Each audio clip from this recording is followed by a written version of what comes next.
국방부 최강 강철 삼형제를 오빠로 둔 사실을 숨긴 채 정의의 백마부대에 자원한 여군 장교 한서아. 그녀를 기다린 것은 군복 입은 짐승들의 끔찍한 폭력과 진실을 짓밟는 비겁한 지휘관의 거대한 음모였습니다. 마침내 힘없는 병사의 편지 한 장이 잠자던 6개의 별을 깨우게 되고 부패한 왕국을 불태우기 위한 분노의 작전명 천벌이 시작됩니다. 본 영상 시청 후 이야기가 마음에 드셨다면 구독과 좋아요 부탁드립니다. 감사합니다. 육군사관학교 화랑연병장은 미래를 향한 희망과 긍지로 그야말로 넘실댔습니다. 빳빳한 정복의 옷깃, 찬란한 햇살 아래 보석처럼 반짝이는 임관 반지, 그리고 4년간의 혹독한 담금질을 이겨내고 마침내 조국의 간성으로 거듭나는 청년 장교들의 빛나는 얼굴들. 그 중에서도 가장 눈부신 단상 위의 별은 단연 한서아였습니다. 여생도 최초 수석 졸업이라는 신화를 쓴 그녀는 졸업생 대표로 연단에 섰죠. 그녀의 목소리는 부드러웠지만 강한 호소력을 지녔고 연병장을 가득 메운 이들의 심장에 똑똑히 밝혔습니다. 오늘 이 제복의 무게와 함께 조국의 명예를 짊어지겠습니다. 가장 낮은 곳에서 가장 뜨거운 심장으로 국가에 충성하고 국민에게 헌신하는 그런 군인이 되겠습니다. 연설이 끝나자 하늘을 뒤흔들 듯한 박수갈채가 쏟아졌습니다. 귀빈석 가장 앞줄에 앉은 3명의 장성이 유독 뜨겁고 뭉클한 시선으로 그녀를 바라보고 있었죠. 대한민국 국방의 세 축을 바치는 거목들, 합참의장 한태산 대장, 공군 참모총장 한진우 대장, 그리고 해군 작전사령관 한선우 중장. 세상에. 그들은 바로 한서아의 새 오빠였습니다. 사람들은 그들을 국방의 강철 삼형제라 부르며 존경과 경애를 보냈습니다. 한서아는 그런 그들의 사랑과 자랑을 한몸에 받는 금지옥엽 막내 동생이었죠. 오빠들의 길을 따라 군인의 숙명을 택했고 오히려 오빠들보다 더 화려한 서막을 열고 있었습니다. 모두가 그녀의 미래는 의심할 여지 없이 창대할 것이라 믿었습니다. 국방 최상층을 장악한 오빠들의 존재는 그 어떤 시련도 막아줄 절대적인 방패이자 고속 승진을 보장하는 특급 열차나 다름없었으니까요. 하지만 졸업식 후 가족들이 모인 조촐한 축하 자리, 한서아는 모두를 경악하게 하는 선언을 했습니다. 제 인사기록 카드에서 오빠들 존재를 잠시 지우려고 해요. 순간 공기가 싸늘하게 얼어붙었습니다. 일찍이 부모님을 여의고 오빠들이 아버지이자 어머니처럼 키워낸 막내동생이었거든요. 가장 맏형인 한태산 대장이 깊고 낮은 목소리로 물었습니다. 그의 목소리는 국가안보 전략을 논하는 회의에서처럼 신중하고 무거웠죠. 서아야, 그게 무슨 뜻인지 이유를 들어야겠다. 오빠들의 동생 장군가의 막내가 아니라 신임 소위 한서아로 평가받고 싶어요. 제 이름 석자의 능력만으로 제 위치를 증명하고 싶습니다. 그게 제가 군인으로서 제 자신과 제가 이끌 병사들 앞에서 지키고 싶은 첫 번째 자존심이에요. 둘째, 한진우 대장이 날카로운 눈으로 동생을 바라보았습니다. 그의 눈은 대한민국 영공을 샅샅이 훑는 최첨단 레이더처럼 정확했죠. 서아야, 군대는 네가 생각하는 이상으로 복잡하고 거친 곳이다. 배경이라는 건 때로 너를 지켜줄 가장 강력한 무기가 될 수도 있어. 막내 오빠 한선우 중장이 다정한 미소로 동생의 어깨를 감쌌습니다. 그의 미소는 거친 파도를 잠재우는 바다처럼 넓고 깊었죠. 우리 막내가 어떤 마음인지는 알겠다만 너무 험한 길을 자처하는 것 같아 걱정이다. 보이지 않는 파도와 암초가 더 무서운 법이야. 하지만 한서아의 결심은 단호했습니다.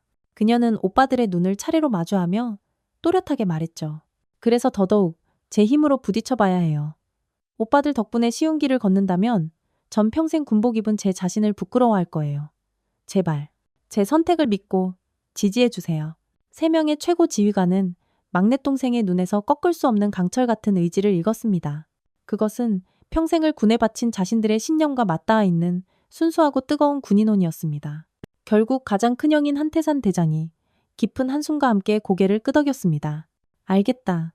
내 고집은 어릴 때부터 누구도 못 꺾었지. 좋다, 내 뜻대로 해라. 하지만 이것 하나만은 약속해. 무슨 일이든 아주 작은 어려움이라도 생기면 반드시 우리에게 알려야 한다. 그렇게 한서아는 대한민국에서 가장 막강한 배경을 스스로의 손으로 지웠습니다. 그녀의 서류는 강철 삼형제의 동생에서 평범한 집안의 외동딸로 바뀌었죠. 그리고 그녀는 자신의 첫 부임지로 서부전선 최전방에 위치한 구보병사단, 통칭 백마부대의 통신대를 자원했습니다. 태양의 후예가 스스로 가장 깊고 혹독한 그늘 속으로 걸어 들어가는 순간이었습니다. 경기도 파주, 휴전선과 맞닿은 이곳의 공기는 늦가을의 스산함과 군사적 긴장감이 뒤섞여 유독 차갑게 느껴졌습니다. 한서와 소희가 첫 부임지인 구보 병사단 백마부대 통신대대 위병소 앞에 섰을 때 그녀를 맞이한 것은 날카로운 바람과 무수한 낯선 시선들이었죠. 백마부대는 6.25 전쟁의 영웅적인 신화를 간직한 대한민국 육군 최정예 부대 중 하나였고 그 심장부의 신경망을 담당하는 통신대대는 자부심과 콧대가 높기로 유명했습니다. 대대 창설 이래 첫 여군 소대장. 그 사실 하나만으로도 그녀는 부임 전부터 이미 뜨거운 감자였습니다. 위병소 초병의 백마, 구호와 경례에는 군인으로서의 존중보다 동물원의 희귀종을 보는 듯한 호기심이 더 진하게 배어 있었죠. 저 작고 하얀 얼굴의 소희가 과연 뭘 할 수 있을까 하는 의구심이 부대 전체를 감돌았습니다. 대대장에게 부임 신고를 하러 가는 길, 연병장을 가로지르는 그녀의 등 뒤로 막사 창문마다 수십 개의 눈동자가 따라붙었습니다. 한서아는 애써 당당하게 허리를 펴고 걸었지만 등줄기를 타고 흐르는 식은땀은 어쩔 수 없었죠. 대대장과의 첫면담은 짧고 건조했습니다.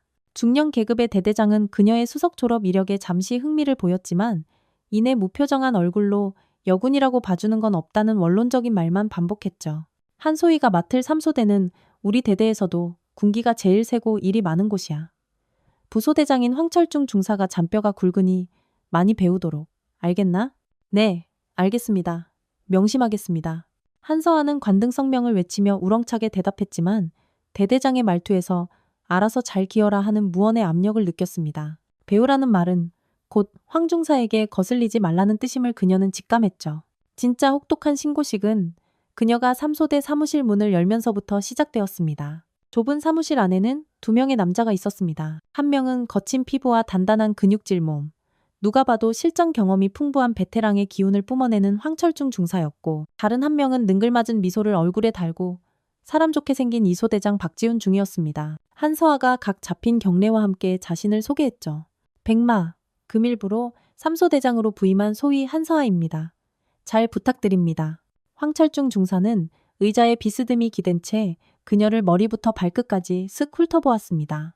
그는 대답 대신 콧방귀를 뀌며 손에 들고 있던 통신장비 부품만 만지작거렸죠. 신임 소대장이자 상급 장교에 대한 명백한 무시이자 하극상이었습니다. 그때 사람 좋은 얼굴의 박지훈 중위가 자리에서 일어나 그녀에게 다가왔습니다. 이야, 소문으로만 듣던 한 소희님이시군요. 반갑습니다. 저는 이소대장 박지훈 중위입니다. 우리 부대에 이런 인재가 오다니 이거 완전 부대 경사 아닙니까? 그의 말투는 친절했지만 한서아는 그의 눈빛 어딘가에 숨겨진 가벼움과 계산적인 태도를 느꼈습니다. 앞으로 잘 지도해 주십시오. 박중희님. 에이, 무슨 지도는요. 서로 도와야죠. 황중사님, 신임 소대장님 오셨는데 인사 안 하십니까? 이러시면 곤란합니다. 박지훈 중위의 너스레에 황철중 중사는 그제야 삐딱하게 자리에서 일어났습니다. 그는 한서아의 눈을 똑바로 응시하며 자갈 구르는 듯한 거친 목소리로 말했습니다. 소대장님, 여긴 육사 강의실이 아닙니다. 책상에서 배운 이론 나부랭이는 고철 덩어리만도 못한 곳이란 말입니다. 괜히 의욕만 앞서서 사고치지 마시고 얌전히 제 말만 잘 들으시면 중간은 갈 겁니다. 첫 만남부터 쏟아지는 노골적인 적의와 경고. 한서아는 아래 십수를 지그시 깨물었습니다. 여기가 바로 오빠들의 방패를 내려놓고 스스로 선택한 전쟁터임을 뼈저리게 실감했죠. 황중사님의 경험과 연륜은 존중합니다. 하지만 3소대의 지휘 책임은 소대장인 저에게 있습니다. 앞으로 상급자에 대한 예의를 지켜주시기 바라며 제 지위에 대한 판단은 중사님이 아닌 대대장님과 제 소대원들이 할 것입니다. 그녀의 차분하지만 단호한 응수에 황철중 중사의 굵은 눈썹이 꿈틀거렸습니다. 박지훈 중위는 옆에서 흥미로운 연극이라도 보는 듯 즐거운 표정을 숨기지 못했죠. 강철 같은 백마의 땅에 던져진 낯선 이방인 한서아의 외로운 싸움은 그렇게 시작부터 삐걱거리고 있었습니다. 한서아의 소대장 임무는 보이지 않는 전쟁의 연속이었습니다. 그 전쟁의 가장 큰 적은 단연 부소대장 황철중 중사였죠. 그는 통신부사관으로만 15년을 복무한 자타공인 전문가였고 대대의 모든 통신망과 장비 특성을 꿰뚫고 있었습니다. 병사들은 당연히 신임 소위 한서아보다 황 반장이라 불리는 황 중사를 더 신뢰했고 그는 이 점을 무기 삼아 교묘하게 그녀의 리더십을 훼손했습니다. 매일 아침 열리는 소대장 주간 장비 점검 시간. 한서아가 사관학교에서 배운 최신 교리와 효율적인 점검 방식을 브리핑하면 황 중사는 어김없이 찬물을 끼얹었습니다.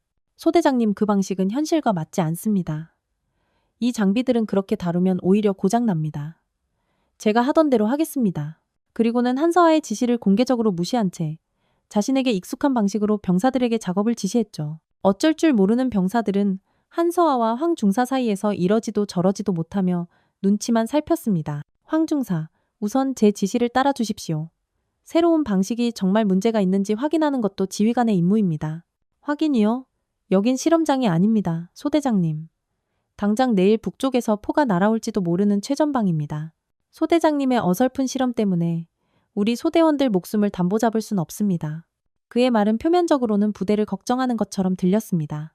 하지만 그 속에는 실전 경험 없는 애송이 여군 장교에 대한 깊은 불신과 감히 네가 나를 가르치려 드느냐는 오만함이 깔려 있었죠. 그는 병사들 앞에서 한서아의 권위를 짓밟음으로써 자신의 영향력이 소대장 위에 있음을 과시하려 했습니다. 한 번은 야간 비상통신망 구축 훈련 중에 돌발 상황이 발생했습니다. 갑작스레 내린 폭우로 주 통신선이 매설된 지역 일부가 유실된 겁니다. 한서아는 당황하지 않고 비상 대응 매뉴얼에 따라 침착하게 상황을 분석하고 복구조를 편성했죠. 1조는 A루트, 2조는 B루트로 우회하여 케이블 상태를 확인하고 보고하라. 3조는 예비장비 세팅 후 대기한다. 그때 황중사가 그녀의 말을 끊고 나섰습니다. 소대장님, 이비에 병사들을 내보내는 건 미친 짓입니다. 특히 A루트는 산사태 위험 지역입니다. 제가 혼자 가서 보고 오겠습니다. 안 됩니다. 단독 행동은 더 위험합니다. 2인 1조 원칙을 지켜야 합니다. 매뉴얼. 책에 쓰인 글자대로만 하면 군대가 다 돌아가는 줄 아십니까? 황중사는 고함을 치며 무전기를 챙겨들고 빗속으로 뛰쳐나갔습니다. 한서아는 그의 독단적인 행동에 잠시 할 말을 잃었지만 이내 냉정을 되찾고 남은 병사들을 지휘했습니다. 그녀는 황중사가 향한 A루트 대신 지형도 분석을 통해 다른 가능성이 있는 C루트로 이조를 급파했죠. 그리고 그녀의 판단이 정확했습니다. 문제는 A루트가 아닌 C루트의 중계기 전원 공급 장치에서 발생한 누전이었던 겁니다. 이조가 신속하게 예비 전원을 연결하자 통신망은 눈 깜짝할 새에 정상화되었습니다. 한참 후 흙탕물을 뒤집어 쓴 채 허탕만 치고 돌아온 황중사는 이미 상황이 종료된 것을 보고 굳은 얼굴로 아무 말도 하지 못했습니다. 그 순간 병사들이 한서아를 바라보는 눈빛이 미세하게 변하고 있었습니다. 그들은 처음으로 그녀의 이론이 단순한 탁상공론이 아니라 실전의 변수를 꿰뚫는 날카로운 분석력에 기반한 것임을 어렴풋이 깨달았죠. 하지만 황철중 중사는 자신의 오판을 인정하는 대신 한서아에 대한 적개심을 더욱 불태웠습니다. 그는 공식적인 자리에서는 그녀를 대놓고 무시했고 부사관들끼리 모인 자리에서는 그녀를 운만 좋은 계집이라고 폄하했죠. 군대에는 눈에 보이는 계급이 전부가 아니었습니다. 짬밥과 실전 경험이라는 보이지 않는 계급이 존재했죠. 황철중 중사는 그 보이지 않는 계급의 왕처럼 군림하며 공식적인 지휘관인 한서아를 매일같이 총성 없는 전쟁터로 몰아넣었습니다. 한서아는 매일 밤 관사에서 홀로 너덜너덜해진 작전 지도를 펼쳐놓고 다짐했습니다. 실력으로 증명하겠다. 저 단단한 벽을 나의 능력으로 기어이 넘어서고 말겠다. 황철중 중사의 노골적인 멸시보다 한서아를 더 교묘하게 괴롭힌 것은 이소대장 박지훈 중위의 가면 뒤에 숨겨진 비열함이었습니다. 그는 겉으로는 항상 한서아를 위하는 좋은 선배인 척했죠. 한소희님, 너무 힘들어하지 마세요.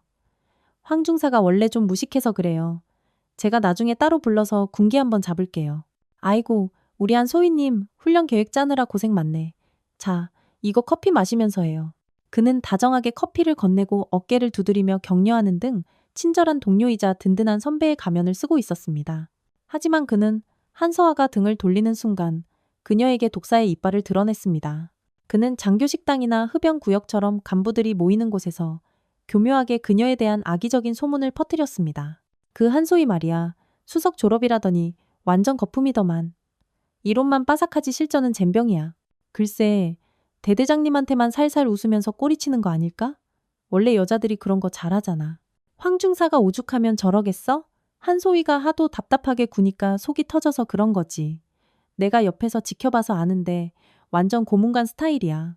그의 소문은 사실과 거짓을 절묘하게 버무려 듣는 사람이 의심 없이 믿게 만드는 악마적인 힘이 있었습니다. 사람들은 설마 동료 장교가 저렇게까지 말하는데 거짓말이겠어? 라며 그의 말을 수긍하기 시작했죠.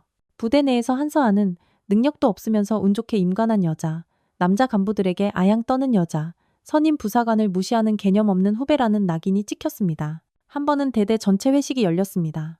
한서아는 어색하고 껄끄러운 분위기를 풀기 위해 먼저 다가가 간부들에게 술을 따랐죠. 그녀가 박지훈 중위에게 술잔을 건네자 그는 기다렸다는 듯이 과장된 목소리로 외쳤습니다. 와, 여러분, 우리 부대의 여신 한서아 소위님이 하사하시는 귀한 술입니다. 자, 다 같이 한소희님을 위해서 박수 한번 칩시다. 그의 말에 모든 시선이 쏠렸습니다. 몇몇 주치가 오른 간부들이 추잡한 농담을 던졌죠. 박중희만 주지 말고 나도 한 잔 줘봐. 미인이 따라주니 술이 아주 꿀맛이구만. 한서아는 얼굴이 화끈거렸지만 분위기를 깨지 않기 위해 애써 미소를 지으며 다른 간부들에게도 술을 따랐습니다. 그 순간을 놓치지 않고 박지훈 중위는 황철중 중사 옆으로 가 귓속말을 속삭였습니다. 저것 보십시오, 황 중사님. 저렇게 남자들한테 술이나 따르고 다니는 게 소대장입니까? 술집 작부입니까? 술에 취해 얼굴이 벌개진 황철중 중사는 한서아를 향해 들으라는 듯이 비아냥거렸습니다. 소대장이 아니라 룸살롱 마담을 했어야지. 그 목소리는 작았지만 소란 속에서도 한서아의 귀에는 비수처럼 날아와 밝혔습니다. 그녀의 손이 분노로 파르르 떨렸죠. 다정한 미소라는 가면 뒤에 숨겨진 독사의 이빨이 그녀의 심장을 깊숙이 파고들었습니다. 한서아는 그날 이후 박지훈 중위를 더욱 경계했지만 그는 너무나 교활해서 꼬리를 잡히지 않았습니다. 그는 언제나 한서아를 걱정하는 좋은 선배의 얼굴을 하고 있었고 그의 아기는 언제나 소문이라는 짙은 안개 속에 숨어 있었죠. 한서아는 점점 깊은 고립감에 빠져들었습니다. 그녀는 누구에게도 속마음을 털어놓을 수 없었습니다.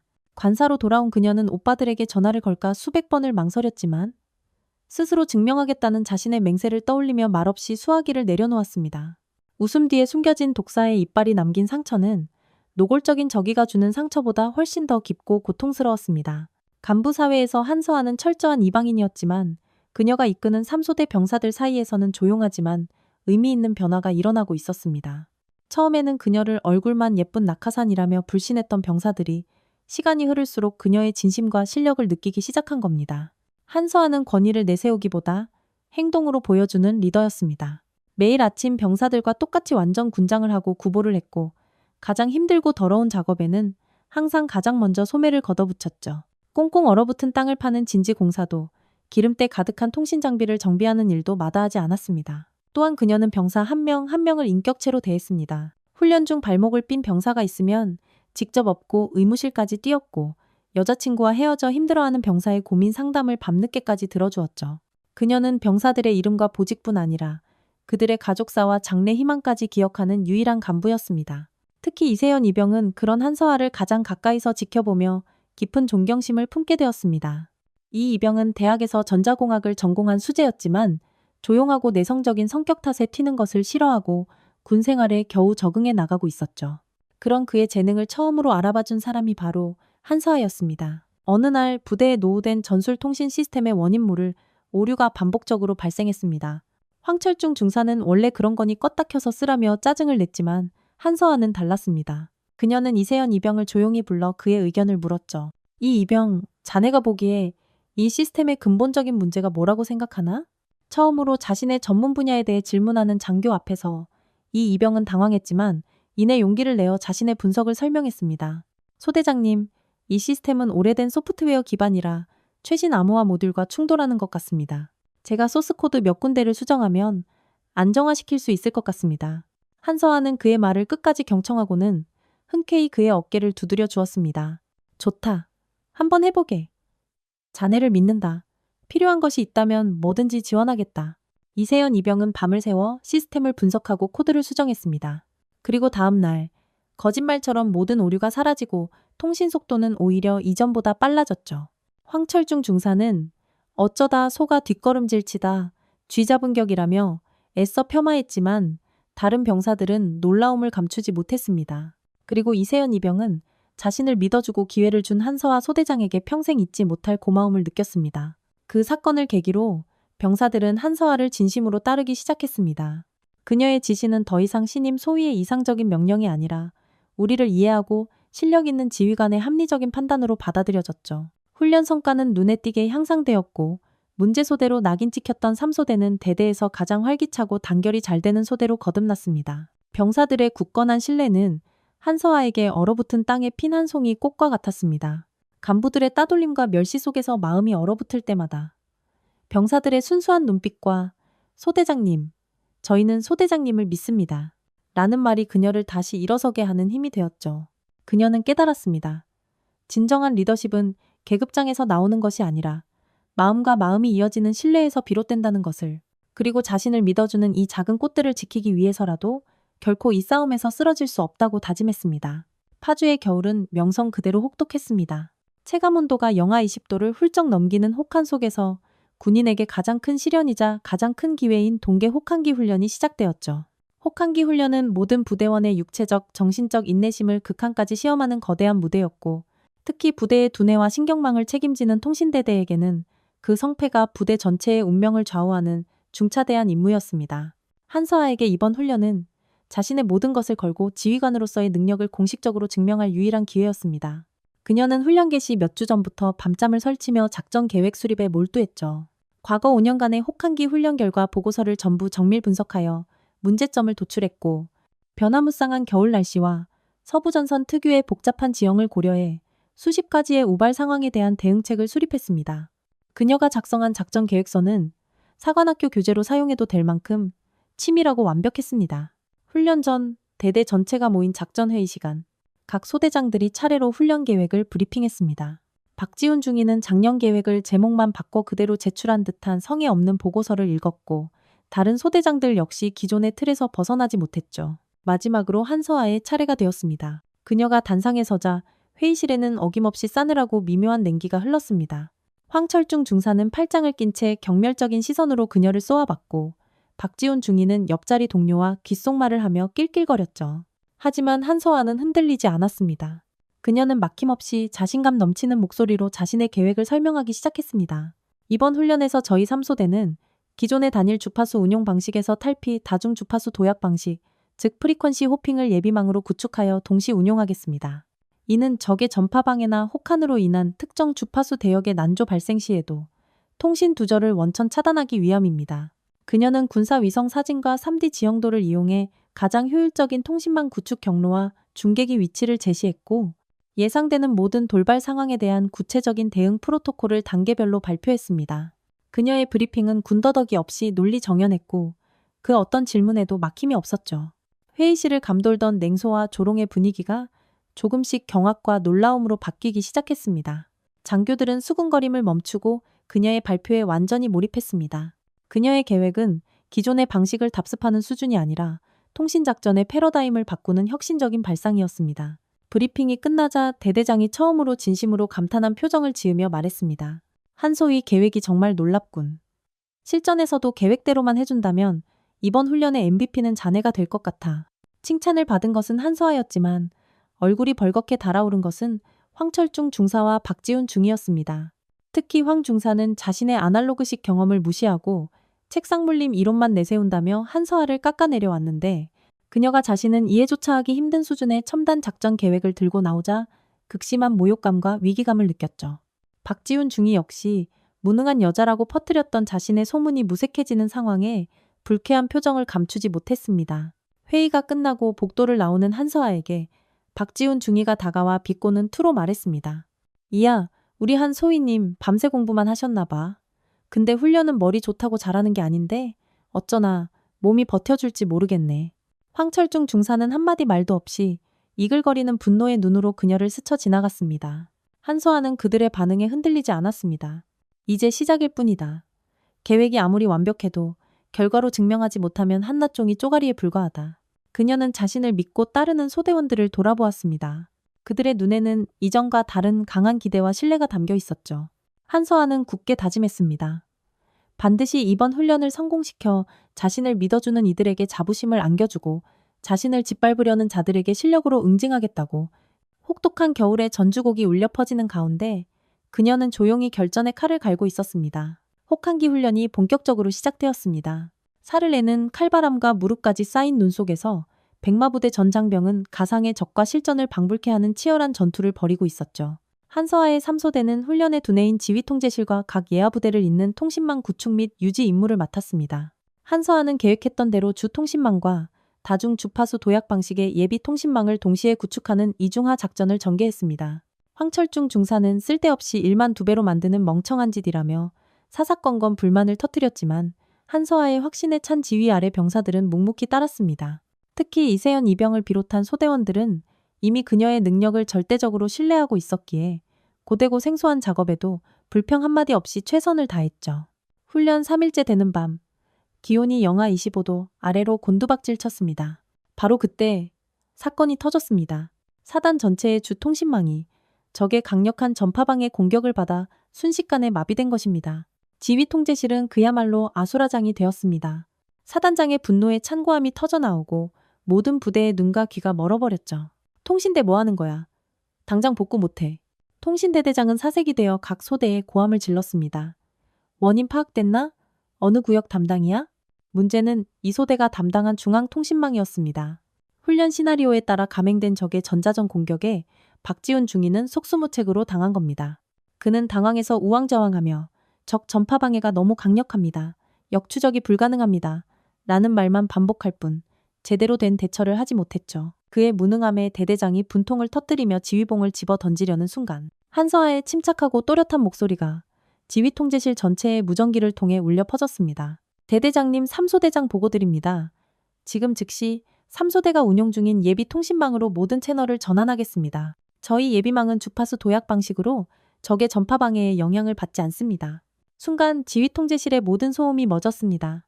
모두가 귀를 의심하며 한서아의 목소리가 흘러나오는 스피커를 쳐다봤죠. 대대장이 믿기지 않는다는 듯 되물었습니다. 뭐라고? 예비망이 살아있다고? 그게 가능해? 네, 가능합니다. 지금 즉시 사단 지휘부와 각 연대 지휘부를 연결, 지휘 통신 체계를 복원하겠습니다. 한서아의 지시에 따라 이세연 이병이 능숙하게 시스템을 전환하자 거짓말처럼 지휘 통제실의 모니터들이 하나둘씩 다시 켜지기 시작했습니다. 끊어졌던 통신선이 다시 연결되고 사단장의 목소리가 스피커를 통해 우렁차게 흘러나왔죠. 마비되었던 부대의 신경망이 완벽하게 부활하는 순간이었습니다. 한서아의 혁신적인 작전이 결정적인 순간에 빛을 발한 겁니다. 모두가 불가능하다고 쓸데없는 짓이라고 비웃었던 그녀의 이론이 최악의 위기 상황에서 부대 전체를 구원했습니다. 상황이 안정되자 대대장은 3소대가 위치한 통신 벙커로 직접 달려왔습니다. 그는 벙커 안에서 침착하게 상황을 지휘하는 한서아와 일사불란하게 움직이는 그녀의 소대원들을 보고 감탄을 금치 못했죠. 한소희, 자네가 해냈군. 자네 한 사람이 우리 백마부대 전체를 살렸어. 그는 한서아의 어깨를 두드리며 진심으로 칭찬했습니다. 소대원들은 서로를 부둥켜 안고 환호성을 질렀습니다. 그들의 얼굴에는 극한의 고통을 이겨낸 자부심과 기쁨이 가득했죠. 반면 이 소대 벙커의 분위기는 지옥과도 같았습니다. 박지훈 중위는 자신의 무능함이 만천하에 드러나자 고개를 숙인 채 아무 말도 하지 못했죠. 그리고 그 옆에서 상황을 지켜보던 황철중 중사는 모든 영광과 칭찬을 한몸에 받고 있는 한서아의 모습을 보며 주먹을 부들부들 떨고 있었습니다. 그의 눈에는 질투와 분노가 시뻘겋게 타올랐습니다. 그는 자신의 15년 짬밥과 경험이 이제 갓 임관한 애송이 여군 장교의 이론 앞에 처참하게 패배했다는 사실을 도저히 받아들일 수 없었습니다. 침묵했던 전장은 다시 연결되었지만 그들의 마음속에 있던 증오와 시기의 감정은 더욱 뒤틀리고 있었습니다. 한서아의 혁혁한 공은 순식간에 사단 전체에 퍼져나갔습니다. 훈련이 끝난 후 열린 사후 강평회에서 사단장은 직접 한서아의 이름을 부르며 전부대원 앞에서 그녀를 극찬했죠. 이번 혹한기 훈련의 진정한 영웅은 정보통신대대 3소대장 한서아. 소이다. 그녀의 철저한 준비성과 상식을 뛰어넘는 혁신적인 작전 능력이 없었다면 이번 훈련은 참담한 실패로 끝났을 것이다. 전 장병은 한소희의 투철한 군인 정신과 프로페셔널리즘을 본받기 바란다. 사단장 직권으로 한서아에게는 표창장이 수여되었습니다. 단상에 올라가 표창장을 받는 그녀의 모습은 마치 절망적인 전장에서 피어난 한 줄기 희망의 빛과도 같았죠. 부임 초기 그녀를 향했던 의심과 멸시의 시선은 이제 놀라움과 경외의 시선으로 완전히 바뀌어 있었습니다. 동료 장교들은 더 이상 그녀를 함부로 대하지 못했고 부사관들 역시 그녀의 지휘 능력을 인정하지 않을 수 없었죠. 특히 3소대원들의 사기는 하늘을 찔렀습니다. 자신들의 소대장이 사단장에게 직접 표창을 받는 모습을 지켜본 그들은 마치 자신들이 상을 받은 것처럼 기뻐하며 한서아를 행가래 쳤습니다. 소대장님, 최고입니다. 역시 우리 소대장님은 월드 클래스입니다. 이세연 이병은 그 모습을 조금 떨어진 곳에서 지켜보며 조용히 미소 지었습니다. 그는 한서아라는 리더를 만난 것이 자신의 군생활 최고의 행운이자 영광이라고 생각했죠. 하지만 밝은 빛이 강할수록 그 그림자는 더욱 짙고 어두워지는 법. 한서아를 향한 찬사가 높아질수록 황철중 중사와 박지훈 중위의 마음속 어둠은 더욱 깊고 끈적하게 변해갔습니다. 강평회가 끝나고 박지훈 중위가 황철중 중사에게 다가가 불난 집에 기름을 부었습니다. 황 중사님, 꼴 좀 보십시오. 저 어린 계집애 하나 때문에 우리 같은 베테랑들이 뭐가 됩니까? 15년군 생활하신 황 중사님이 저런 애송이 밑에서 계속 일하실 겁니까?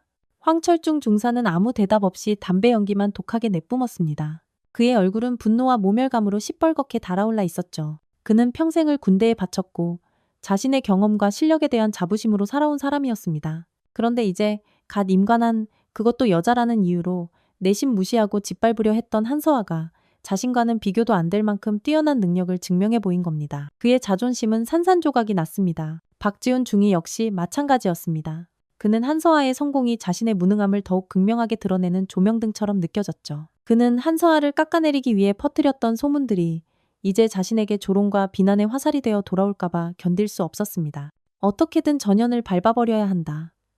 전현이 더 높이 날아오르기 전에 날개를 꺾어버려야 한다. 두 사람의 더러운 눈빛이 허공에서 마주쳤습니다. 추악한 욕망과 비열한 시기심이 뒤섞인 끈적한 공감대가 형성되는 순간이었죠. 그들은 한서아라는 빛을 영원히 꺼버리기 위해서라면 악마에게 영혼이라도 팔 준비가 되어 있었습니다. 한서아는 자신에게 쏟아지는 영광에 취해 있지 않았습니다. 그녀는 오히려 더 강한 책임감을 느끼며 마음의 옷깃을 여몄죠. 하지만 그녀는 미처 알지 못했습니다. 자신을 향해 음흉하게 뻗어오는 짙은 그림자의 존재를. 절망 속에서 빛을 발한 희망은 그 빛 때문에 오히려 더 위험한 표적이 되고 있었습니다. 훈련의 성공을 자축하기 위한 대대 회식이 열렸습니다.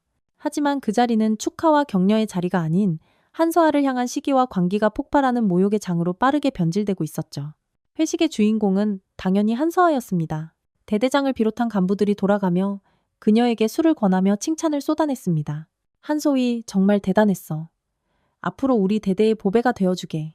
한서아는 감사를 표하며 술잔을 받았지만 등 뒤 한쪽 구석에서 자신을 향해 이글거리는 두 개의 시선을 분명하게 느끼고 있었습니다. 황철중 중사와 박지훈 중이었죠. 술자리가 한창 무르익자 박지훈 중이가 기다렸다는 듯이 자리에서 일어났습니다. 그는 술에 취한 척 비틀거리며 한서아에게 다가와 그녀의 어깨에 팔을 슬쩍 둘렀죠. 자자 여러분, 오늘의 히어로 한서아 소희님을 위해서 다 같이 건배 한번 합시다. 한소희 아니었으면 우리 대대장님 이하 간부들 다 옷 벗을 뻔했잖아. 안 그래요? 그의 말은 칭찬인 척했지만 그 속에는 너 하나 잘난 척하는 바람에 우리가 망신당했다는 교묘한 비아냥이 숨어 있었습니다. 한서아가 불쾌한 표정으로 그의 팔을 뿌리치려 하자 박지훈은 더 끈적하게 그녀를 끌어안으며 말했습니다. 어허, 우리 한소희님 부끄러워하기는. 오빠가 특별히 한 잔 따라줄게.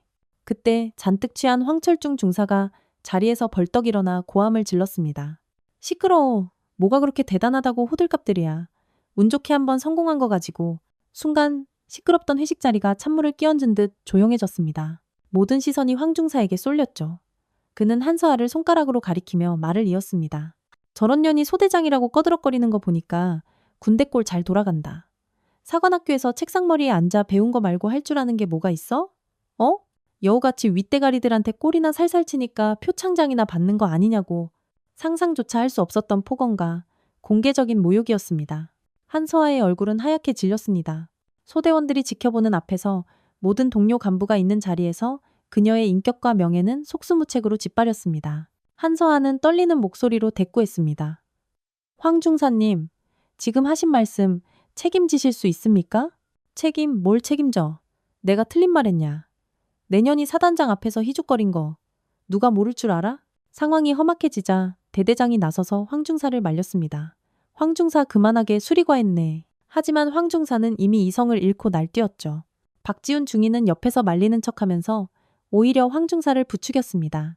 아이고 황중사님 참으세요. 한소희님이 아직 군생활을 잘 몰라서 그런 실수를 한 거 아니겠습니까? 그의 말은 불에 기름을 붓는 격이었습니다. 한서아는 더 이상 참을 수 없었습니다.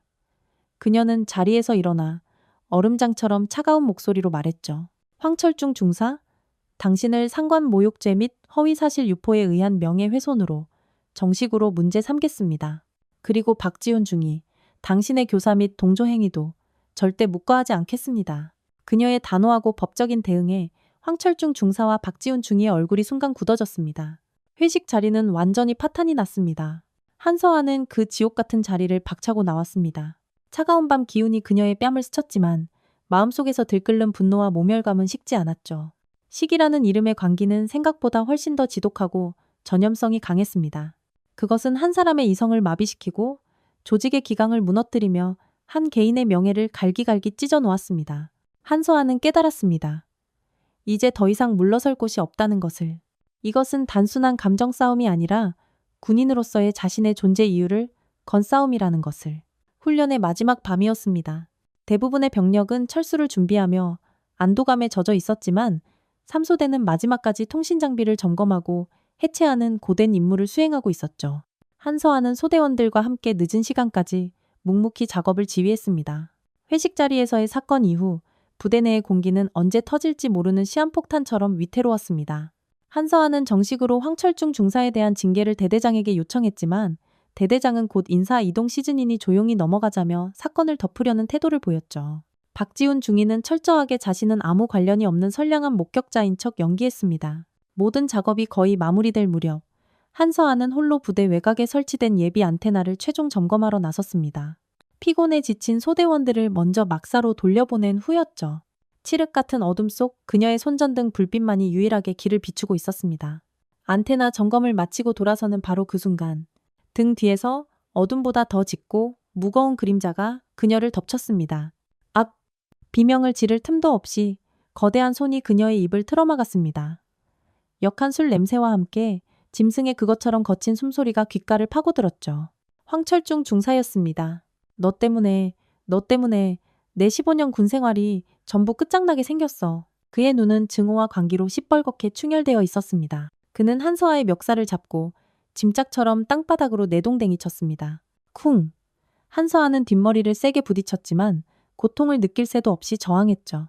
사관학교에서 배운 호신술로 그의 급소를 노리려 했지만 압도적인 체격 차이와 이성을 잃은 그의 무자비한 폭력 앞에 모든 것이 무용지물이었습니다. 감히 나를 징계해?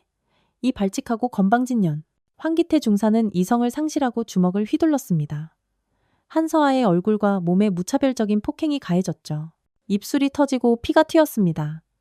온몸의 뼈가 부서지는 듯한 고통이 밀려왔습니다. 시야가 흐려지고 의식이 희미해져 갔습니다. 이대로 죽는 건가? 그녀가 마지막 남은 힘을 다해 그의 팔을 물어뜯으며 저항하는 순간 그의 육중한 군홧발이 그녀의 옆구리를 강타했습니다. 억!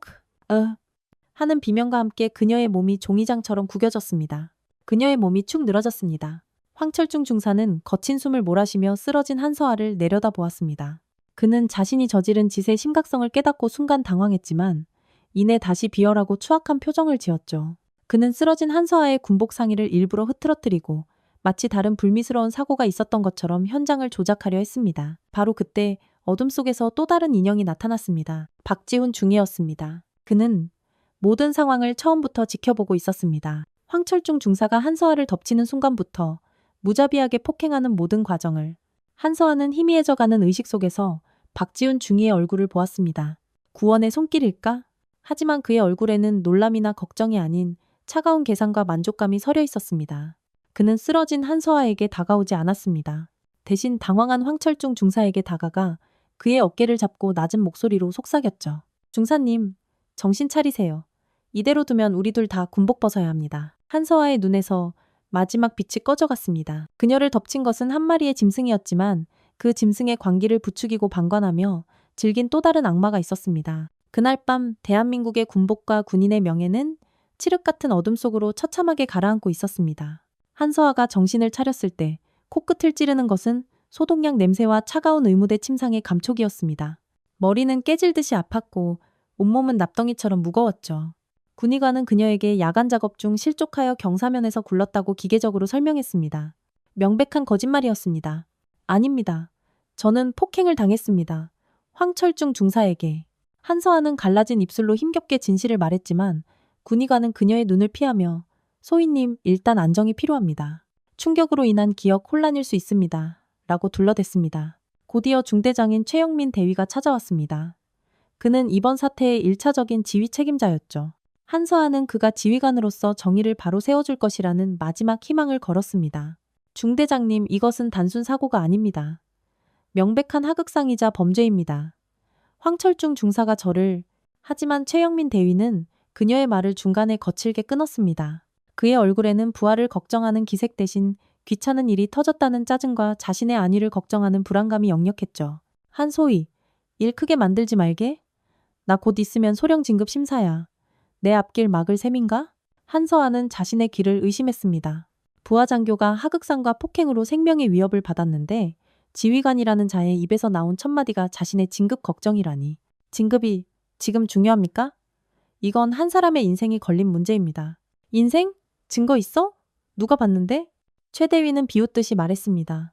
한소희가 평소 황중사랑 사이가 안 좋았던 건 부대 전체가 다 아는 사실이야. 개인적인 악감정으로 무고하는 거라고 몰리면 어쩔 건가? 바로 그때 박지훈 중위가 의무실로 들어왔습니다. 그는 마치 아무것도 모른다는 듯 세상에서 가장 걱정스러운 표정을 지으며 한서아에게 다가왔죠. 한소희님, 몸은 좀 괜찮으세요? 제가 발견했을 땐 이미 쓰러져 계셔서 얼마나 놀랐는지. 한서아는 마지막 지푸라기라도 잡는 심정으로 그에게 애원했습니다. 박중희님, 보셨죠? 황중사가 저를 때리는 거 다 보고 계셨잖아요. 제발 사실대로 말해주세요. 박지훈 중위는 순간 움찔했지만 이내 시치미를 뚝 뗐습니다.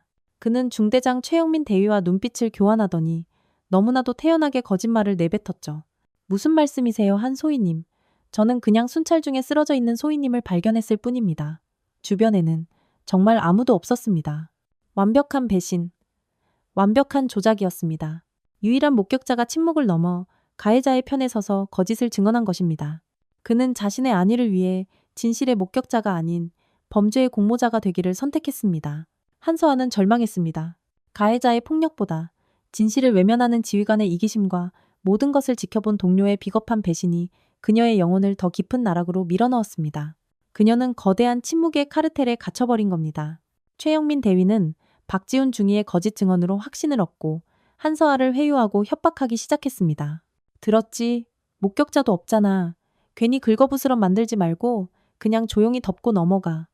이건 중대장으로서의 명령이야. 한서아는 깨달았습니다. 이 강철의 성 안에서 그녀의 편은 단 한 명도 없다는 것을. 정의와 진실, 군인의 명예는 개인의 안위와 진급, 그리고 비겁한 침묵 앞에서 무참히 짓밟히고 있었습니다. 비겁한 방관자들은 그렇게 자신들의 안락한 왕국을 지키기 위해 한 사람의 영혼을 어둠 속의 산채로 매장하고 있었습니다. 한서아는 포기하지 않았습니다.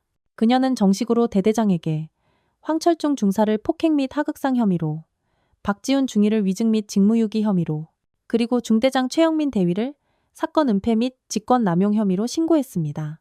하지만 그녀의 용기 있는 마지막 저항은 조직이라는 거대한 벽에 부딪혀 산산이 부서졌습니다. 대대 차원에서 형식적으로 열린 조사는 처음부터 결론이 정해진 연극이었죠. 조사를 담당한 간부들은 모두 최영민 대위와 친분이 두터운 인물들이었습니다. 황철중 중사와 박지훈 중위는 사전에 입을 맞춘 대로 한서와 소희가 과도한 훈련 스트레스로 히스테리를 부리며 자해 소동을 벌이다가 혼자 넘어진 것이라고 일관되게 진술했습니다. 그들의 주장은 터무니없었지만 부대 내에 퍼져있던 한서아는 감정 기복이 심하고 예민한 여자라는 박지훈 중위의 교묘한 사전작업 덕분에 몇몇 간부들은 그들의 말을 진실처럼 받아들였습니다. 한서아의 편에서 증언해줄 사람은 아무도 없었습니다. 그녀를 진심으로 따랐던 3소대 병사들은 병사라는 신분의 한계 때문에 감히 나설 수 없었죠. 그들은 한서아를 걱정하고 그녀의 결백을 믿었지만 간부들의 싸움에 끼어들었다가 어떤 보복을 당할지 모른다는 현실적인 두려움에 침묵을 강요당했습니다. 결국 대대징계위원회는 증거 불충분으로 모든 혐의에 대해 기각 결정을 내렸습니다. 오히려 한서아에게 상관을 무고하여 부대의 명예를 실추시키고 단결을 저해했다는 해괴한 죄목을 붙여 자숙 및 근신 처분을 내렸죠. 정의의 저울은 완전히 부서지고 거꾸로 섰습니다. 가해자들은 아무런 처벌 없이 면죄부를 받았고 피해자인 한서아는 오히려 가해자라는 누명을 쓰고 벌을 받게 된 겁니다. 황철중 중사와 박지훈 중위는 의기양양하게 부대를 활보했습니다. 그들은 승리자였습니다. 그들은 다른 간부들에게 역시 여자는 안 돼, 감정 조절도 못하고 거짓말이나 하고 라며 한서아를 공개적으로 조롱했죠. 그들의 비열한 승리는 부대 내의 삐뚤어진 인식을 더욱 강화시켰습니다. 힘없는 여군 장교 하나쯤은 짓밟고 갖고 놀아도 괜찮다는 끔찍하고 위험한 선례를 남긴 겁니다. 한서아는 근신 처분을 받고 의무대 병실에 사실상 감금되었습니다. 그녀는 창밖을 내다보며 훈련장을 오가는 군인들을 멍하니 바라보았죠. 자신이 그토록 지키고 싶었던 조국, 목숨을 바쳐 헌신하려 했던 군대가 이렇게 썩어빠진 곳이었단 말인가? 그녀는 머리를 강하게 맞은 후유증으로 극심한 두통과 어지럼증에 시달렸습니다. 때때로 시야가 뿌옇게 흐려지기도 했죠. 육체적 고통보다 더 그녀를 괴롭힌 것은 영혼을 갉아먹는 깊은 무력감과 배신감이었습니다. 오빠들한테 연락할까? 수십 번, 수백 번을 망설였습니다. 지금이라도 전화 한 통이면 대한민국에서 가장 강력한 권력을 가진 3명의 오빠가 이 부패하고 추악한 왕국을 단숨에 잿더미로 만들어버릴 수 있을 겁니다. 하지만 그녀는 차마 그럴 수 없었습니다.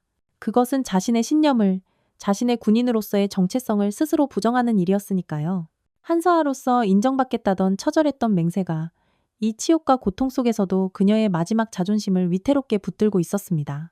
무너진 정의 앞에서 그녀는 홀로 피 흘리며 쓰러져 가고 있었습니다.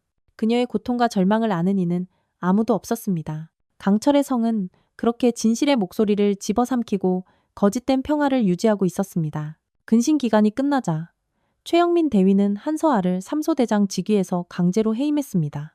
그리고 그녀에게 대대 군수물자 관리라는 한직을 맡겼죠. 사실상의 퇴출 통보이자 공개적인 모욕이었습니다. 그녀의 새로운 근무지는 부대 가장 구석진 곳에 위치한 거미줄과 먼지로 뒤덮인 낡은 창고였습니다. 그곳은 모두에게 잊힌 공간이었죠. 하루 종일 사람 그림자 하나 찾아오지 않는 적막한 곳. 한서아는 그곳에서 고장난 통신 장비와 녹슨 부품들을 분류하고 정리하는 일을 해야 했습니다. 그녀는 소대원들과 완벽하게 격리되었고 그녀의 시간은 그 버려진 창고 안에서 그대로 멈춰버렸습니다. 황철중 중사와 박지훈 중위는 보란듯이 그녀를 조롱했습니다. 그들은 일부러 창고 앞을 지나가며 큰 소리로 웃고 떠들었죠. 어이 한 관리관님, 먼지 많이 드셔서 피부 상하시겠네. 여자는 피부가 생명인데. 한서아는 그들의 조롱에 대꾸할 기력조차 없었습니다. 그녀는 묵묵히 자신의 일을 했죠. 하지만 그녀의 몸과 마음은 하루가 다르게 시들어갔습니다. 폭행의 후유증인 두통은 만성이 되었고 이제는 시야가 겹쳐 보이거나 한쪽 눈이 침침해지는 증상까지 나타났습니다. 밤이 되면 텅 빈 관사에서 홀로 공포에 떨어야 했습니다. 그날 밤의 끔찍한 기억이 악몽처럼 되살아나 잠을 이룰 수 없었죠. 그녀는 점점 말수가 줄어들었고 햇빛을 보는 시간보다 어둡고 축축한 창고 안에서 보내는 시간이 더 길어졌습니다. 최영민 대위는 그녀를 철저히 방치했습니다. 그는 한서아가 이 모든 모욕과 고통을 견디지 못하고 스스로 군복을 벗고 떠나주기를 바랐습니다. 골칫거리가 제 발로 사라지면 모든 사건은 완벽하게 역사 속으로 묻힐 것이라고 생각했죠. 한서아는 군인으로서의 모든 것을 잃었습니다. 그녀가 그토록 사랑했던 소대원들, 그녀의 지위를 따랐던 부하들, 그리고 그녀가 목숨 걸고 지키려 했던 군인의 명예까지도. 버려진 창고는 그녀의 살아있는 무덤과도 같았습니다. 어느 날 오후 그녀는 높은 선반 위에 녹슨 부품 상자를 내리다가 극심한 현기증을 느끼고 휘청거렸습니다. 그녀는 선반을 붙잡고 간신히 몸을 지탱했지만 눈앞이 캄캄해지며 세상이 빙글빙글 도는 것을 느꼈죠. 이러다 정말 여기서 혼자 죽는 건 아닐까? 그녀의 눈에서 뜨거운 눈물이 뺨을 타고 흘러내렸습니다. 수석 졸업의 영광도, 조국을 향한 불타는 맹세도, 이 차갑고 어두운 창고 안에서는 한 줌의 먼지처럼 무의미했습니다. 그녀는 세상으로부터 그리고 자기 자신으로부터 완벽하게 버려지고 있었습니다. 버려진 창고 안에서 그녀의 시간은 절망이라는 이름의 늪으로 소리 없이 가라앉고 있었습니다. 한서아가 모두에게 잊혀져 갈 때 그녀를 잊지 않고 가슴 아파하며 지켜보는 단 한 사람이 있었습니다. 바로 이세연 이병이었습니다.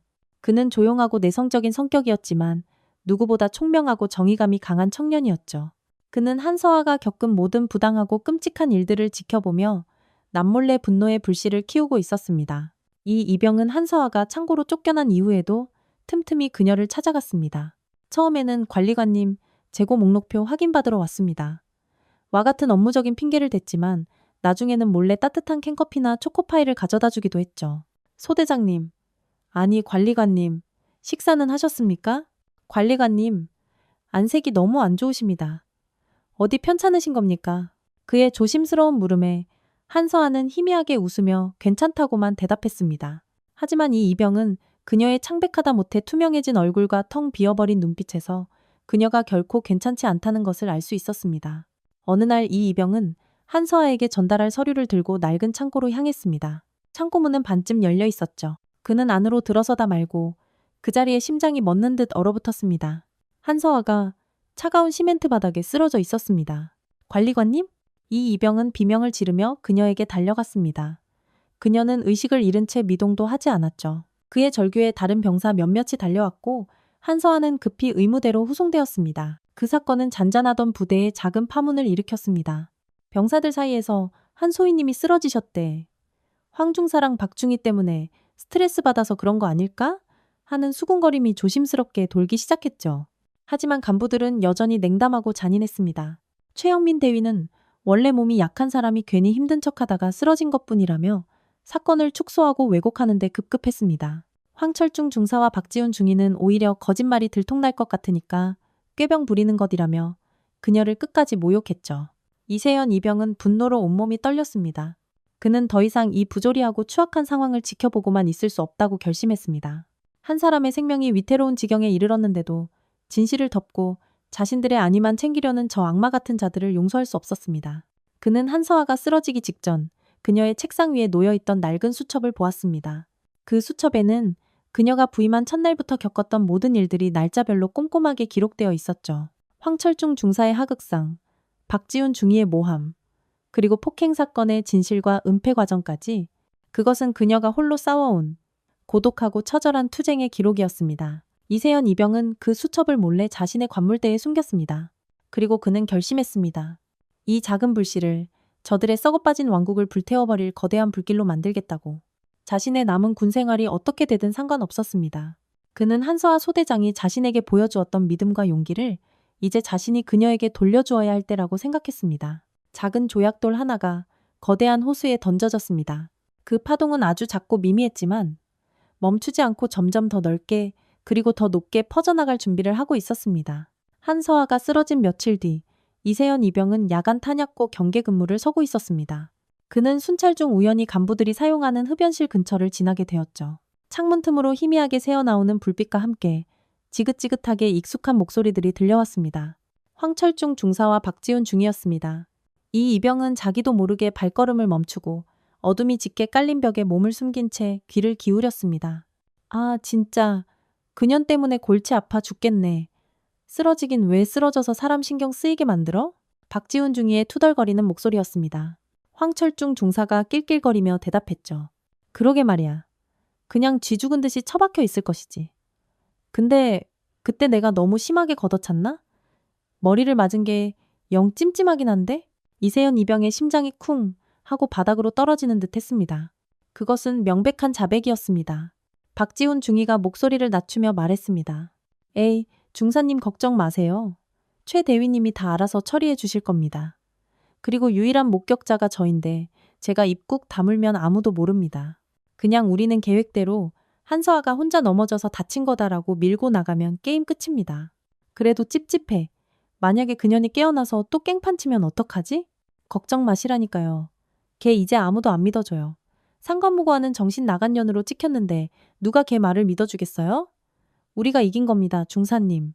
벽 너머에서 들려오는 대화는 악마들의 속삭임 그 자체였습니다. 그들은 자신들의 범죄를 단 한순간도 뉘우치기는커녕 오히려 서로의 알리바이를 확인하며 안도하고 있었죠. 이 이병은 주먹을 너무 세게 쥐어 손톱이 손바닥을 파고드는 것도 느끼지 못했습니다.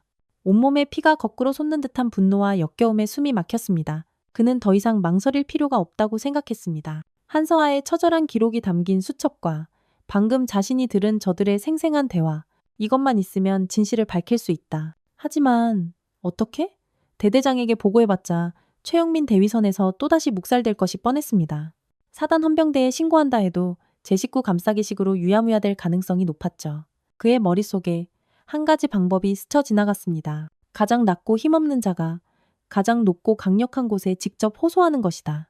누구도 감히 막을 수도 덮을 수도 없는 곳. 이 이병은 근무를 마치고 막사로 돌아와 모두가 잠든 틈을 타 조심스럽게 펜과 편지지를 꺼냈습니다. 그는 어둠 속에서 한자 분노와 눈물을 눌러담아 편지를 써내려가기 시작했습니다. 존경하는 합동참모 이장님께. 그는 자신이 구사단 백마부대에서 복무하는 이세연 이병이라고 신분을 밝혔습니다. 그리고 그는 자신이 목격하고 듣고 기록한 모든 진실을 편지에 쏟아냈습니다. 한서아 소위가 부임 첫날부터 겪었던 부당한 대우, 혹한기 훈련에서의 영웅적인 활약, 그리고 그로 인해 시작된 간부들의 시기와 질투, 회식 자리에서의 공개적인 모욕, 그리고 마침내 벌어진 끔찍한 폭행 사건과 그것을 은폐하려는 지휘관들의 추악한 공모까지.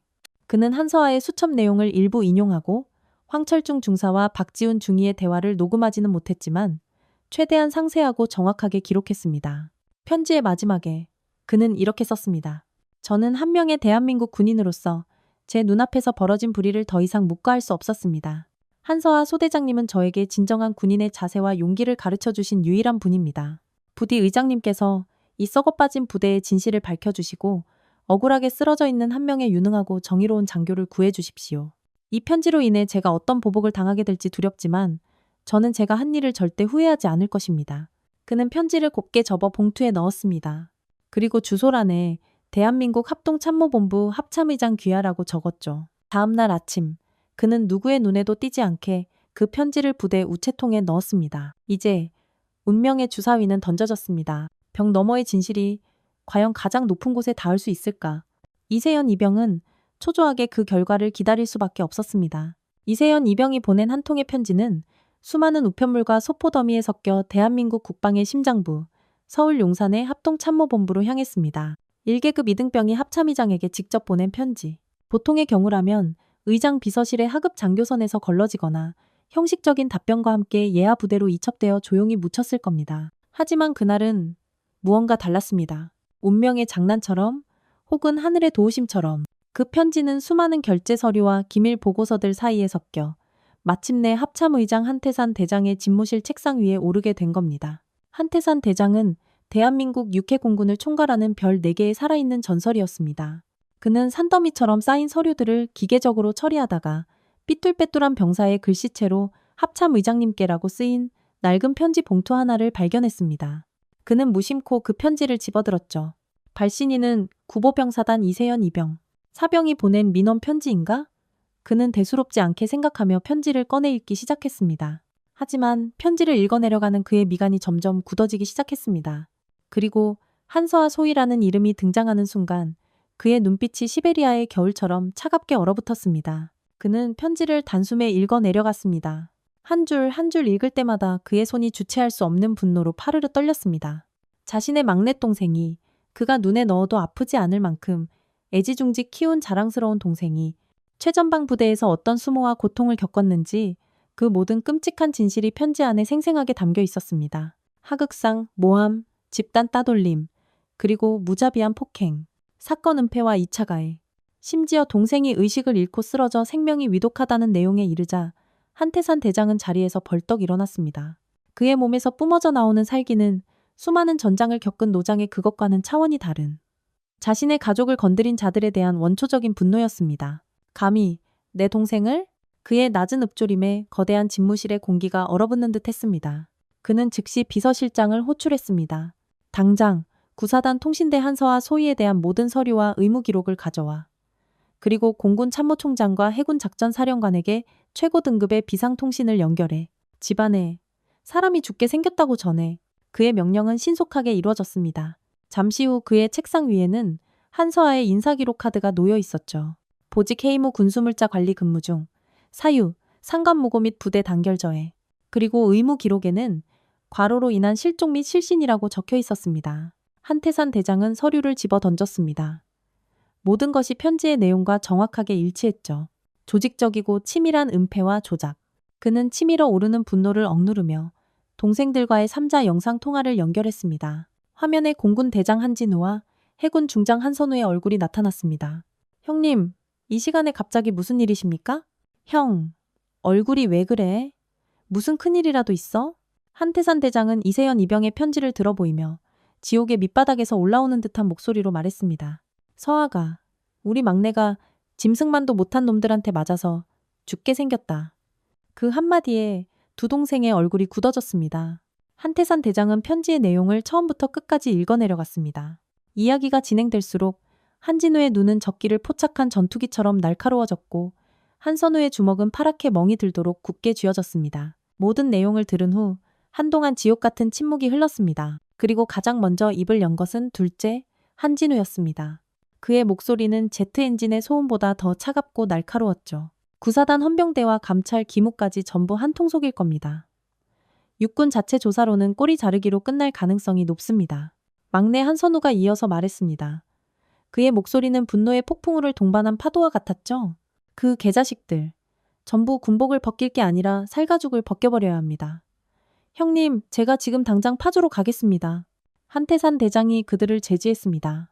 아니, 혼자 가지 않는다. 우리 셋 다 같이 간다. 그는 결심했습니다. 이것은 단순히 한 여군 장교의 인권 유린 사건이 아니었습니다. 이것은 대한민국 군의 명예와 기강이 걸린 문제였고 무엇보다 자신의 목숨보다 소중한 동생의 존엄과 복수가 걸린 문제였습니다. 6해공 합동특별감찰본부를 구성한다. 본부장은 내가 직접 맡는다. 진우 너는 공군 최고 수사관들을, 선우 너는 해군 특수임무대, UDTSEA 요원들을 차출해서 내일 새벽까지 용산으로 집결시켜라. 작전명은 천벌이다. 구사단에는 어떤 사전 통보도 하지 않는다. 우리가 도착했을 때 그들은 자신들에게 신의 분노가 내리쳤다는 사실조차 깨닫지 못하게 될 것이다. 한 이등병의 심장을 담은 편지 한 장이 잠자던 3마리의 용을 깨웠습니다. 대한민국 국군 역사상 전무후무한 3명의 최고 지휘관 형제가 이끄는 피해 숙청이 예고되는 순간이었습니다. 다음 날 새벽 용산 합동참모본부 연병장은 전운마저 감도는 살벌한 기운에 휩싸여 있었습니다. 육군, 해군, 공군에서 가장 냉철하고 유능하기로 정평이 난 감찰, 헌병, 수사관들이 비상 소집되어 한치의 흐트러짐도 없이 도열해 있었죠. 그들의 앞에는 대한민국 국방의 정점, 3명의 한 장군이 서 있었습니다. 합참의장 한태산 대장, 공군 참모총장 한진우 대장, 해군 작전사령관 한선우 중장. 3사람이 한자리에, 그것도 전투복 차림으로 서 있는 모습은 그 자체만으로도 전군을 뒤흔드는 엄청난 위압감을 발산했습니다. 한태산 대장이 낮고 힘있는 목소리로 입을 열었습니다. 제군들, 지금부터 우리는 작전명 천벌을 개시한다. 목표는 구사단 통신대대. 그곳에 뿌리내린 부조리와 폭력을 근절하고 썩어빠진 군기를 바로 세우는 것이 우리의 임무다. 그는 이세연 이병의 편지 내용을 요약해서 설명했습니다. 정예 수사관들의 얼굴에 경악과 분노가 스쳐 지나갔죠. 우리의 이번 작전은 3가지 원칙하에 진행된다. 첫째, 신속. 한치의 망설임도 없이 목표를 타격한다. 둘째, 정확. 단 한 명의 범죄자도 놓치지 않고 단 한 명의 억울한 자도 만들지 않는다. 셋째, 보안. 작전이 종료될 때까지 우리의 움직임은 그 누구에게도 알려져서는 안 된다. 한진우 대장이 작전 계획을 브리핑했습니다. 그의 계획은 최첨단 스텔스기를 이용한 정밀 폭격 작전처럼 한치의 오차도 없었죠. 합동수사팀은 3개조로 나뉜다. 1조는 내가 직접 지휘하며 대대 지휘부와 행정 라인을 장악, 모든 서류와 컴퓨터, 통신 기록을 압수한다. 2조는 한선우 사령관이 지휘하며 핵심 피의자인 황철중 중사, 박지훈 중위, 최영민 대위를 지체 없이 체포, 신병을 확보한다. 3조는 합참 감찰실장이 지휘하며 부대원 전원을 격리하여 심층 신문을 게시한다. 합참 의장님은 전체 작전을 지휘 통제한다. 작전 브리핑이 끝나자 3명의 장군은 헬기에 몸을 실었습니다. 수십 명의 정예 요원들을 태운 헬기 편대가 조용히 어둠을 뚫고 파주로 향했죠. 그 시각 구사단 통신대대는 평소와 다름없는 나른한 아침을 맞이하고 있었습니다. 황철중 중사는 아침 점호에서 병사들에게 트집을 잡아 욕설을 퍼붓고 있었고 박지훈 중위는 커피를 마시며 간밤의 축구 경기에 대해 떠들고 있었죠. 최영민 대위는 대대장에게 보고할 서류를 뒤적이며 자신의 진급 날짜를 손꼽아 기다리고 있었습니다. 그들은 자신들에게 다가오는 검고 거대한 폭풍을 전혀 감지하지 못했습니다. 오전 9시 정각, 고요하던 부대의 상공에 갑자기 지축을 흔드는 괴음이 울려 퍼졌습니다. 우두두두두. 여러 대의 군용 헬리콥터가 연병장 상공을 선회하더니 이내 거대한 모래바람을 일으키며 착륙했습니다. 헬기에서 내린 것은 일반 병사들이 아니었습니다. 육군, 해군, 공군의 전투복을 입은 살기 등등한 헌병과 수사관들이었죠. 그리고 그들의 선두에는 대한민국 군인이라면 누구나 사진으로라도 보았을 3명의 최고 지휘관이 서 있었습니다. 부대 전체가 순간 얼어붙었습니다. 훈련 상황이 아니었습니다. 이것은 실제 상황이었습니다. 대대장이 혼비백산하여 달려나왔지만 한태산 대장은 그에게 눈길조차 주지 않고 확성기를 통해 명령했습니다. 지금 이 시간부로 구사단 통신대대의 모든 지휘권은 합동특별감찰본부가 인수한다. 모든 장병은 그 자리에서 움직이지 마라. 저항하거나 도주를 시도하는 자는 누구를 막론하고 군법에 따라 즉결 처분할 것이다. 그의 목소리는 하늘의 노성과도 같았습니다. 분노의 사명제가 마침내 강림하여 심판의 서막을 연 것입니다.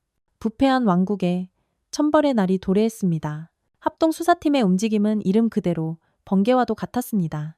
한진우 대장이 이끄는 1조는 순식간에 대대본부와 행정반을 완벽하게 장악했습니다. 그들은 모든 컴퓨터 하드디스크를 떼어내고 서류 캐비닛을 통째로 봉인했으며 부대의 모든 통신기록 서버를 압수했죠. 당황해서 어쩔 줄 모르는 대대장과 행정장교들은 속수무책으로 그 광경을 지켜볼 수밖에 없었습니다. 그 같은 시각 한선우 중장이 이끄는 2조는 지옥의 사냥개들처럼 핵심 피의자들을 향해 움직였습니다. 훈련 준비를 하던 황철중 중사 앞에 인간 병기라 불리는 해군 UDT 대원들이 들이닥쳤습니다. 황철중 중사, 상관 폭행치상, 하극상, 직권남용, 가혹행위 혐의로 긴급 체포한다. 당신은 묵비권을 행사할 수 있으며 변호사를 선임할 권리가 있다. 황 중사는 상황 파악도 못한 채 반사적으로 저항하려 했지만 건장한 UDT 대원들에게 양팔이 꺾인 채 무력하게 질질 끌려갔습니다. 소대 사무실에서 커피를 마시며 농담을 따먹던 박지훈 중위 역시 같은 운명을 맞았습니다. 박지훈 중위, 위증 직무유기, 범죄 교사 및 동조 혐의로 체포한다. 그는 사색이 되어 내가 뭘 잘못했느냐, 이건 불법 체포다 라고 소리쳤지만 그의 비명은 공허한 메아리가 될 뿐이었죠. 중대장실에 있던 최영민 대위는 창밖에 소란에 어리둥절해 있다가 자신의 사무실 문을 박차고 들어오는 헌병들을 보고 얼굴이 하얗게 질렸습니다. 최영민 대위, 사건 은폐, 직권남용, 가혹행위 방조 혐의로 체포한다. 그는 체포되는 순간까지도 나는 억울하다. 나는 아무것도 모른다. 는 말만 앵무새처럼 반복했습니다. 3명의 핵심 피의자가 순식간에 체포되어 연병장 바닥에 죄인처럼 무릎 꿇려졌습니다. 그들의 오만하고 의기양양하던 모습은 온데간데없고 공포와 절망에 찬 얼굴만이 남아있었죠. 한편 3조는 대대원 전원을 강당에 집결시켜 1대1 심층 신문을 시작했습니다. 처음에는 모두가 두려움에 입을 굳게 닫았죠. 하지만 수사관들이 여러분의 신원은 철저히 보장되며 진실을 말하는 것은 군인의 의무이자 전우를 구하는 길이다 라고 설득하자 하나둘씩 얼어붙었던 입을 열기 시작했습니다. 그동안 억눌려왔던 진실들이 본물처럼 터져나왔습니다.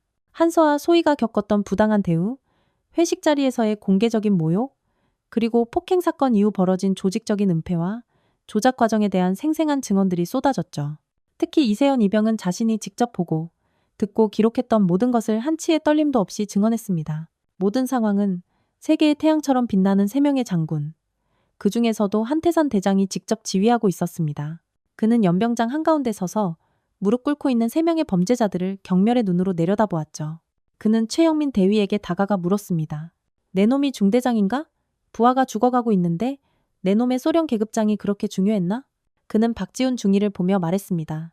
내 놈은 동료의 등에 칼을 꽂고 진실을 팔아 자신의 안위를 구했는가? 그게 내 놈이 배운 장교의 명예인가? 마지막으로 그는 황철중 중사 앞에 섰습니다. 그의 눈에서는 차가운 불꽃이 튀었죠. 내 놈이냐? 감히. 내 동생의 몸에 손을 댄 짐승이. 황철중 중사는 그제야 모든 것을 깨달았습니다. 한서아의 배경을, 자신이 건드린 사람이 누구의 동생이었는지를. 그의 얼굴에서 핏기가 사라지고 그는 사시나무 떨듯 떨며 땅바닥에 머리를 밟고 용서를 빌기 시작했습니다. 잘못했습니다. 의장님, 제가 죽을 죄를 지었습니다. 제발, 목숨만은. 한태산 대장은 그를 벌레 보듯 쳐다보며 말했습니다. 내 놈의 목숨은 군법이 결정할 것이다. 그리고 그 전에 내가 결정할 수도 있다. 그는 돌아서서 모든 부대원들을 향해 외쳤습니다. 똑똑히 봐라. 군의 명예를 더럽히고 전우를 해친 자들의 비참한 말로를. 이 부대에 더 이상의 부조리와 폭력은 용납하지 않는다. 하늘에는 3개의 태양이 떠 있는 듯 했습니다. 그 빛은 너무나 강렬해서 그동안 부대를 감싸고 있던 모든 어둠과 거짓, 부패를 남김없이 태워버릴 기세였습니다. 번개의 심판은 그렇게 압도적인 힘과 서슬퍼런 정의의 이름으로 집행되고 있었습니다. 작전명 천벌은 구사단을 넘어 군 전체를 뒤흔든 거대한 지각 변동이 되었습니다. 3명의 핵심 피의자는 즉시 구속 수감되어 군사재판에 회부되었죠. 압수된 물증과 수많은 병사들의 일치된 증언, 그리고 무엇보다 3명의 최고 지휘관이 지켜보는 재판에서 그들이 빠져나갈 구멍은 없었습니다. 황철중 중사는 폭행치상, 하극상, 직권남용 등 모든 혐의가 인정되어 군인으로서 받을 수 있는 최고형인 불명예 강제 전역과 함께 징역 15년을 선고받았습니다. 그는 법정 최후 진술에서까지 여군이 먼저 꼬리쳐서 그랬다는 파렴치한 변명을 늘어놓아 모두의 공분을 샀죠. 박지훈 중위는 위증과 범죄 교사 혐의로 불명예 전역 및 징역 5년을, 사건을 은폐하려 했던 최영민 대위 역시 직무유기와 직권남용으로 불명예 전역과 함께 징역 7년을 선고받았습니다. 대대장과 사단장까지 지휘 책임을 물어 보직 해임되고 한직으로 쫓겨나는 등 구사단 통신대대는 말 그대로 폐허가 되었습니다. 이 사건은 국방일보 일면에 대서특필되었고 군 전체의 병역 문화, 특히 여군 인권 문제에 대한 대대적인 개혁과 쇄신의 시발점이 되었습니다. 한편 한서아는 오빠들의 긴급 조치로 서울에 있는 국군 수도병원으로 후송되어 정밀 검사를 받았습니다. 검사 결과는 참혹했습니다. 황철중 중사의 무자비한 폭행으로 인해 그녀는 급성 경막하 출혈과 함께 왼쪽 눈의 시신경이 영구적으로 손상되었다는 최종 진단을 받았습니다. 응급수술을 통해 다행히 생명은 건졌지만 의사는 그녀의 왼쪽 눈이 다시는 빛을 보지 못할 것이라고 말했죠. 한쪽 시력을 상실한 군인은 더 이상 현역으로 복무할 수 없었습니다. 그녀가 그토록 지키고 싶었던 군인의 길을 타인의 범죄에 의해 강제로 멈춰야만 하는 순간이었습니다. VIP 병실에 누워있는 한서아의 곁을 새오빠가 밤낮으로 지켰습니다. 합참의장 한태산 대장은 동생의 손을 잡고 아무 말도 하지 못했죠. 자신의 동생 하나 지켜주지 못했다는 깊은 죄책감에 그의 강철 같던 어깨는 무겁게 내려앉아 있었습니다. 한서아는 오히려 담담하게 오빠들을 위로했습니다. 오빠들, 나 괜찮아. 울지 마. 군인 한서아의 삶은 끝났지만 그냥 인간 한서아의 인생은 이제부터 시작인걸. 그녀는 자신을 구해준 생명의 은인 이세연 이병을 만나고 싶다고 했습니다. 포상 휴가를 받아 병원으로 한달음에 달려온 이 이병은 한쪽 눈에 붕대를 감은 한서아의 모습을 보고 끝내 눈물을 터뜨렸습니다. 소대장님, 죄송합니다. 제가 좀 더 일찍 용기를 냈더라면 소대장님의 눈을 지켜드릴 수 있었을 텐데. 한서아는 그의 손을 따뜻하게 잡으며 미소 지었습니다. 아니야, 이희병. 자네가 아니었다면 난 아직도 그 어둡고 차가운 창고에서 썩어가고 있었을 거야. 자네는 내 생명의 은인이고 내 영혼을 구해준 영웅이야. 정말 고마워. 이세연 이병은 불의에 저항한 용기 있는 행동을 인정받아 합참 표창과 함께 1계급 특별 진급의 영예를 안았습니다. 그는 이후 모범적인 군 생활을 마치고 전역하여 한서아와 오빠들의 적극적인 추천과 지원으로 국방과학연구소 ADD의 핵심 연구원으로 특채되었습니다. 폐허 위에 서서 가해자들은 죗값을 치렀고 용기 있는 자는 상을 받았습니다. 그리고 피해자는 모든 것을 잃은 것처럼 보였지만 가장 소중한 것을 얻었습니다. 그것은 바로 어떤 절망 속에서도 희망을 포기하지 않는 강철 같은 의지와 새로운 삶의 시작이었습니다. 몇 달 후 한서아는 명예롭게 전역했습니다. 조촐한 전역식에는 그녀의 새 오빠와 이제는 늠름한 병장이 된 이세연, 그리고 그녀를 따랐던 삼소대원들이 함께했죠. 한쪽 눈에 검은 안대를 한 그녀의 모습은 더 이상 나약한 피해자의 모습이 아니었습니다. 수많은 시련과 역경을 이겨낸 강인하고 아름다운 전사의 모습이었습니다. 그녀는 군대를 떠났지만 그녀의 싸움은 끝나지 않았습니다. 그녀는 자신의 경험을 세상에 알려 또 다른 피해자가 나오는 것을 막고 조직 내 부조리에 침묵하는 모든 이들에게 용기를 주어야겠다고 결심했죠. 그녀는 병상에서부터 쓰기 시작했던 자신의 이야기를 책으로 엮기 시작했습니다. 그녀의 책 강철 눈물은 출간과 동시에 사회에 엄청난 파장을 일으켰습니다.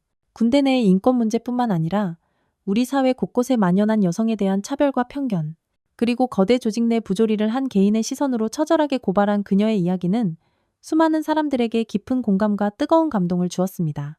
책은 단숨에 베스트셀러가 되었고 그녀는 여러 방송과 강연에 초청받아 자신의 목소리를 내기 시작했습니다. 그녀는 더 이상 강철 삼형제의 동생이나 불행한 여군이 아니었습니다. 그녀는 우리 사회의 어두운 곳을 밝히는 작가이자 침묵하는 이들을 대변하는 희망의 아이콘, 한서아 그 자체로 다시 태어난 것입니다. 어느 강연의 날, 한 젊은 여군 장교가 떨리는 목소리로 그녀에게 질문했습니다. 작가님처럼 감당하기 힘든 상황에 처하게 되면 어떻게 이겨내야 할까요? 모든 것을 포기하고 싶을 때 저희는 어떻게 해야 하나요? 한서아는 안대를 한 눈으로 질문자를 따뜻하게 바라보며 미소 지었습니다. 그리고 그녀는 자신의 책 마지막 구절을 인용하여 대답했죠. 강철은 두드릴수록 단단해지고 별은 어두울수록 더욱 빛나는 법입니다. 가장 깊은 절망 속에서도 아주 작은 진실의 불씨 하나만 있다면 우리는 다시 일어설 수 있습니다. 여러분 자신이 바로 그 불씨가 되어야 합니다. 때로는 그 불씨가 너무 작아서 나 자신조차 태우기 힘들 때도 있을 겁니다. 하지만 기억하세요. 당신이라는 작은 불씨들이 모일 때 우리는 세상의 모든 어둠을 불태우는 거대한 불길이 될 수 있습니다. 절대 스스로를 포기하지 마세요. 그녀의 말이 끝나자 강당은 뜨거운 박수 소리로 가득 찼습니다. 한서아는 한쪽 눈에 빛을 잃었지만 그녀는 이제 수많은 사람들의 마음속에 꺼지지 않는 희망과 용기의 빛을 밝히는 새로운 별이 되었습니다. 군복을 입고 달고자 했던 어깨 위의 별은 아니었지만 그녀는 세상의 부조리와 맞서 싸우는 그보다 훨씬 더 크고 찬란한 별이 되어 강철처럼 다시 태어나고 있었습니다.